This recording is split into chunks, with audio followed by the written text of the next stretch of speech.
Hey everyone, this is Katie and Adam for Stop Fireside Chat. We're really not freezing, we're actually warm, but we thought it would be funny to be all bundled up, right?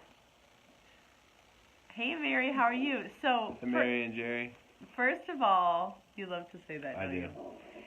So first of all, we would love to hear, what is the current temperature in your neck of the woods? Sir, what is our temperature? The real temperature or the feels like temperature? Both. Currently we're at -3. Okay. But what does it feel like? Feels like -12 right now. Wow. Which is definitely not the coldest place. See? Yeah. Not the coldest place in the country, but... Hey Beth, hey Kristen, hey Kelly, how are you? Yeah, so it's cold, but we think we know why. And hey Kelly, our youngest daughter is 2.5, and she has helped us realize why. If you notice, right before we were going to go on the air, isn't this an amazing hat? This is my daughter's hat. What's underneath is not much better. So, okay, if you notice, over my shoulder is the culprit. It's Elsa. She has gotten angry at Anna, and she has made all this snow, right? She let it go a little too far. Oh my goodness, -38 with the wind chill, Mary. Burr. Burr, burr, burr. Yeah, today I think we were -27 with the wind chill. Craziness. I did, I might be going stir crazy. I can be a little bit introverted, but after 3 days, I've noticed I reach a limit. So. And this is what? Day 4. Day 4. This is it. The limit has been reached, and so we are cooking. So I am not responsible for what happens tonight. That's right. So we are cooking falafels tonight, and we are using the fryer to do them, which I've used twice, maybe once before. And I opened the window a little bit just to get a little fresh air, because this guy didn't know. He's trying to keep the heat up. I just needed a little breath of fresh air. We are warm too, Kristen. We're just being dramatic. Imagine that. Do you recognize this coat, Kristen? Yeah, this coat he's wearing keeps you about a good 200 degrees, right? He's gonna start melting pretty soon. One of my good friends, who, by the way, won. You're talking very slow. The gift card for Hot Date. Our friend Steve. Oh yes, we do love our wood burning stove. Yes, and so tomorrow I am going out. I've got to meet a couple of friends for some things, and I asked my husband, is that the smartest thing? But I need to get out of the house. And he's like, yes, you do. Yes, you do. I did wash my hair this is just full disclosure. I finally washed my hair last night after several, usually I do every other day anyway, but it was starting to itch. I can't be responsible for what I say. Told you, not responsible for what happens. Yes. So my friend Kristen, who's going with me, she said she's getting out. You just need to, right? Mm-hmm. So what we want to talk about is how to stay warm, right? What I say? How to stay warm when it's cold, but figuratively and not.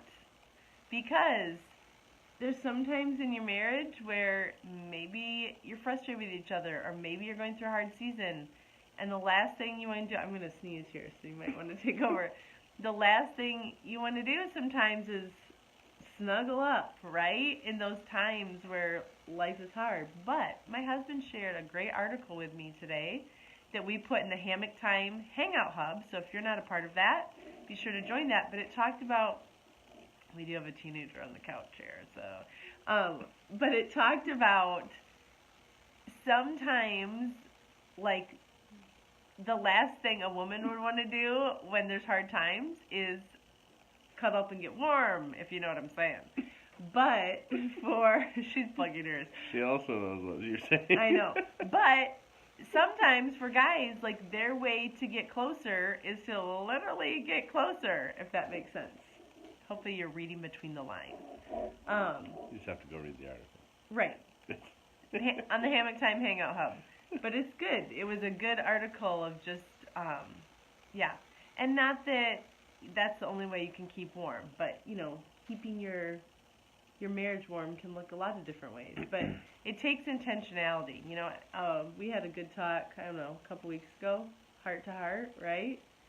Not always easy. And, like, at one point, I just got, like, really defensive and threw some weird situation in there. And he goes, I think you're just grasping at straws. I don't know what that has to do with anything right now. I was just trying to point out something, like, about him to make me feel better. Because he was totally right that I needed a little, just a little honesty talk or something, right? We both need correction. Right, we both do. But at that point, it was mainly me that needed it. But I was like, hey, so by the way, that one time...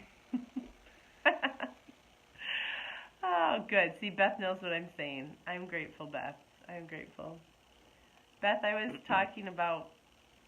I won't get into it too much, but we were talking about college roommates, and I was talking about a college roommate, not you. And but she was your college roommate. But she was one of them, so but she not, knows. Yeah. Yes.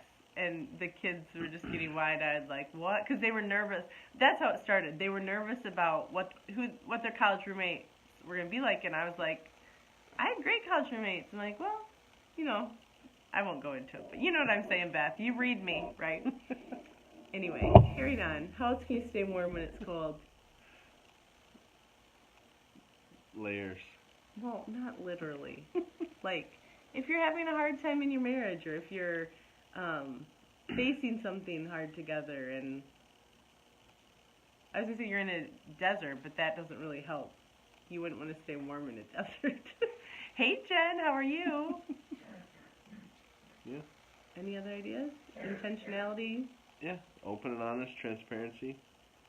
Be honest, and that was part of our discussion the other day, is being honest with the way that you're feeling, not stuffing those things, not stuffing, you know, emotions or feelings or hurts, but being honest with them.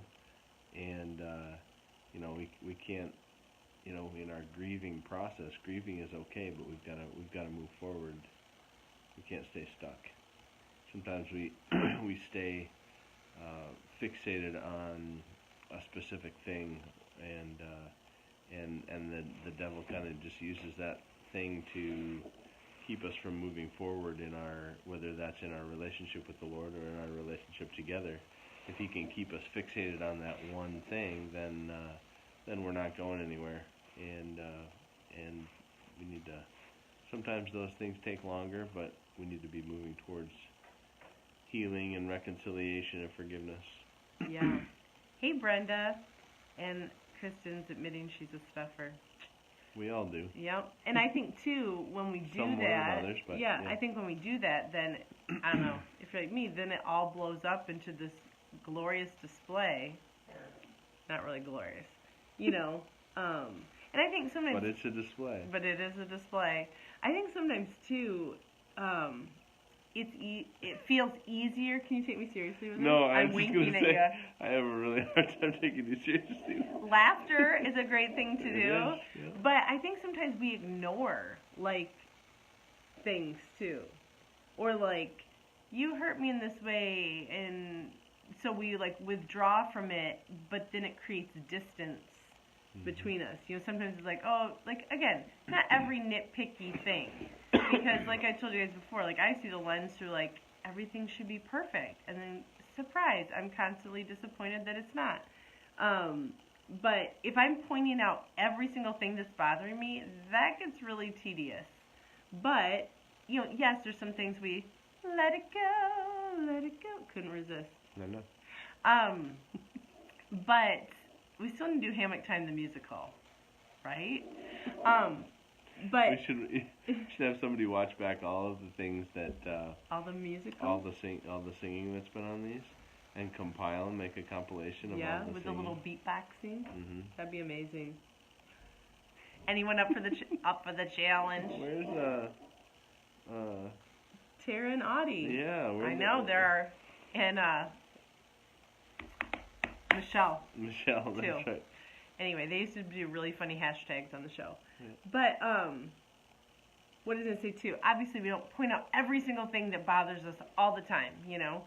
But being honest about those things and being willing to have the hard and awkward conversation, you know, so that it's not causing distance. Because, like, one of my greatest fears is that we just get to the point where we're just, like, coexisting, like roommates, you know, because we've emotionally, you know, or physically detached. Disconnected, you know. Mm-hmm. So, all that to say... You know, in a marriage, you know, the reason that God put two people together is because it's a more complete picture of his character, of who he is, the male and the female, and to sharpen each other. I'm better because of you, and I hope you're better because of me. Oh and, yeah, I'm less cuckoo, even though it's hard to believe right now. Yeah. Right? Yeah. I'm less controlling, even though I have a long ways to go. Right? I'm more laid back now than I once was? Yeah. Okay. I think so. I just want to make sure he thought so. So, again, tell us the temperature where you are, and then also, like, maybe share what are some ways to keep your relationship warm when you're in cold? Literally cold or not. And just to reiterate, for those of you tuning in later, we aren't really cold. It's just props to be funny. But in a survival situation, body heat is the best. Well, there you go. To stay warm. So now, many husbands, potentially some wives, are going to turn off the heat and be like, "Hey, baby." That's so funny that I saw a picture on Facebook, and it had. We're on Facebook right now, which is funny. Yes, I know. But it had this big blanket, and they had all these babies, like all right around the same age, laying on the thing. You know where I'm going with this? Probably. And they're all in diapers. All the babies. There's probably 30 babies on the thing, and it said this is a picture of 9 months after this snowstorm. Get it? True. I get it. Get it? I do get it. All the babies made from staying warm. And that's right. I bet our teenage daughter gets it too. There's going to be a lot of babies right around. That's right. 9 months from now being being born. How many years ago was the polar vortex? That lasted longer than this, right? This is that. Yeah. It's like a Christmas break again. That's what we're saying. Yeah. We've had, our, the high school here, the public schools have been closed Monday, Tuesday, and then today. And tomorrow. They're closed again tomorrow, so almost a whole week now, in a row. That's right. And then the university, CMU, is closed 3 days this week. And unprecedented. Yeah, in my entire college career, it only closed once, and I think it was because of weird power outage, not even cold or ice. Yeah. So I wanted to tell you guys too, for those of you that tuned in last week. I heard that and it didn't come out. Carol Kent and her husband Gene were on. We did have a little bit of sound, a lot of sound issues, but I still think you can decipher what they were saying. And it was some really good stuff about sticking it out when the storms come, which is kind of like what we're talking about. That was foreshadowing. We were going to have, dare I say? Dare you? We were going to have the author of one of our favorite marriage books on tonight, but because we have sound issues when we interview people, not when we're just talking right now. So we are working diligently to figure that out and looking at some other ways that we can do that. So if you guys could join us in prayer that we can figure that out, that'd be great. Or if you have any ideas. Yes. Yeah, if there's any techie Facebook Live experts out there. Right, because we've been doing the show for like at least 3 years, and And we we've only never had had the this- problem twice, Yeah. and so trying to figure it out. So that is why we don't have an interview tonight, but we're hoping to reschedule with this person because good stuff. It'll be fantastic. Yes. Hey, Chris, how are you? All right, well, we're going to sign off, and he's going to take this coat off before he starts sweating. Look at that. Isn't that fantastic? Fan? I always say fantastic. You say fantastic. Van. It's fan. Fantastic. Well, stay warm out there. Maybe you'll be one of those that adds to the baby mix. Right? Not us. And they'll be like, hey, don't blame us, though. They'll be like, remember that show where they said Yeah. to stay warm in the cold? We literally did that. Can you take me seriously with this photo? Kind of looks like a lion mane. It kind of blends into your beard. Anyway, so on the blog, katieemery.com, yes, we want to invite them, Wendy. They're on my list to do for our next season. Will Ferrell. Yes, so thank you, Bill. So thank you for that reminder. Yes, I want to invite them, like with right now we are booking people through March, so like April, May, June. I'm going to reach out to them for sure. But anyway, on the blog, I did a devotional about Matthew 16, and if you need a little picture of warm weather, there's a picture of one from my trip to Israel when I was in Caesarea Philippi. It's not called that now, but it was, I would say it's hotter than Hades, which is kind of funny because they thought that was like the mouth of Hades where we were. But it was so hot there, so I can just think about how hot I was, and it will help me stay warm too. But maybe it'll help you feel more warm as well if you check that out. All right. Bye, everyone. Good night.